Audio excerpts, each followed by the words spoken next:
baru 3 hari. Tapi saya yakin Bapak udah tahu lah tentang DLH. Pak, saya mau bertanya, pada tahun 2019 pengadaan insinerator itu dianggarkan hanya dilakukan penunjukan langsung atau PL. Berikan saya pernyataan dan data sesuai fakta, kenapa sampai hanya di PL-kan? Karena sampai detik ini saya anggota DPRD di bagian Komisi 3 belum pernah diberikan data konkret sesuai dengan fakta bahwa ada urgent atau apa.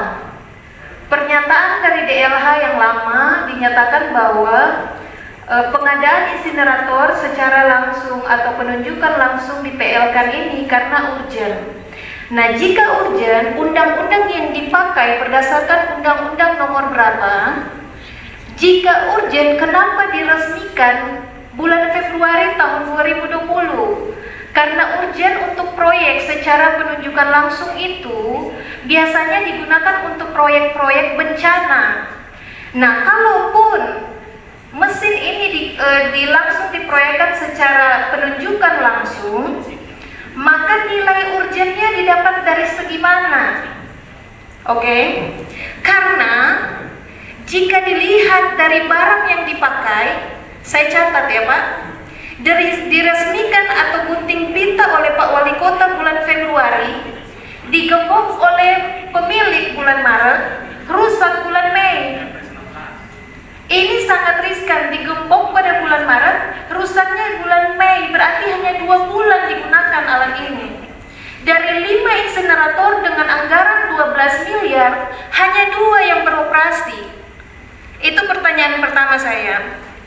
Yang kedua ini adalah aspirasi saya kepada kepala dinas yang baru.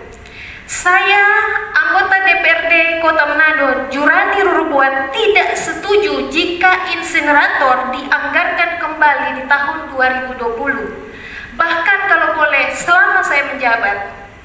Kenapa? Karena alasannya, pertama, merusak lingkungan. Kenapa saya bisa katakan merusak lingkungan? Karena yang pertama, sampai detik ini Dinas DLH tidak dapat memberikan kepada kami izin AMDAL sampai detik ini, sehingga saya bisa katakan bahwa ini merusak lingkungan. Contoh, kita di sebelah rumah saya seandainya, atau di rumah Bapak Barca Asa, ditaruh insinerator, Bapak ketakutan atau tidak? Seandainya insinerator itu tidak diberitahu kepada kita izin AMDAL-nya, bisa ketakutan karena ada asap, bisa bau, dan itu seperti membuat TPA-TPA kecil di pemukiman masyarakat. Kecuali diberikan AMDAL, namun pada saat ini kami tidak pernah diberikan izin AMDAL tersebut. Kedua, pengadaan sesuai spek dan izin emisi limbah B3 serta pengelolaan limbah tidak sesuai SOP tidak pernah diberikan kepada kami. Sehingga real jika saya katakan bahwa saya tidak setuju, itu fakta dan harus dipertimbangkan agar supaya saya mencabut kalimat saya bahwa tidak merusak lingkungan, maka berikanlah izin-izin tersebut. Kedua, menurut Undang-Undang Nomor 32 Tahun 2009 tentang perlindungan dan pengelolaan lingkungan hidup limbah B3, maka semua izin itu harus disampaikan kepada kami Komisi 3 yang bermitra dengan DLH. Ketiga, kenapa insinerator ini saya tidak ingin ada di Kota Manado? Insinerator ini kelima-limanya ditempatkan di pemukiman warga. Yang paling riskan adalah ditempatkan pada kantor pelayanan publik, di mana orang membuat KK di kantor kecamatan, orang membuat KK, dibuat KTP, mau bikin surat, lewatlah sampah-sampah yang ada. Izin di pemukiman kiri kanan, survei kami ketika turun lapangan, banyak masyarakat yang menolak adanya insinerator tersebut. Sehingga menurut saya ini sangat fatal berada di pemukiman warga dengan radius yang sangat dekat. Keempat, kenapa saya tidak setuju dengan insinerator ini? Insinerator yang ada di Kota Manado ternyata bukan solusi penanganan sampah karena ada biaya tambahan. Yang pertama, biaya tambahan ketika kami turun lapangan pertama adalah biaya listrik. Sedangkan bayar solar di TPA mesti pakai anggota Dewan Pedoya, apalagi bayar listrik. Ternyata anggaran yang ada pun 12 miliar mengadakan insinerator harus ditambahkan lagi dengan anggaran listrik. Kedua, daripada biaya ini adalah biaya perawatan rutin berkala.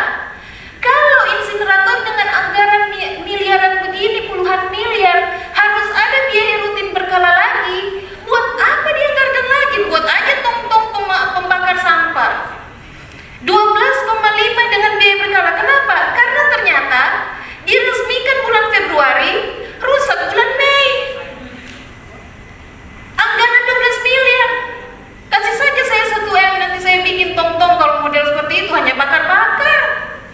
Uji emisinya tidak ada, apakah benar asapnya itu tidak mengganggu dan sebagainya. Saya belum bisa menyatakan itu bisa untuk lingkungan karena izinnya sampai sekarang tidak diberikan kepada kami Komisi 3. Kelima, kenapa insinerator yang ada itu tidak menjadi solusi? Karena ternyata setelah kami turun lapangan bahwa insinerator 1 hanya bisa membakar 2-3 gerobak, dan pembuktian terjadi dari adanya insinerator dari bulan Januari tidak mampu mengubah TPA di Sumompo berjalan dengan baik. Oke, dari itu saya menyatakan menolak adanya insinerator kembali di anggaran 2020 dan seterusnya. Jika TAPD menyampaikan bahwa Ibu sudah dianggarkan, anggaran yang sekarang sudah ditarik dipindahkan karena anggaran sudah digeser ke COVID. Maaf Pak, itu karena ada COVID. Kalau tidak ada COVID, insinerator di tahun 2020 sudah ada 6. Kenapa?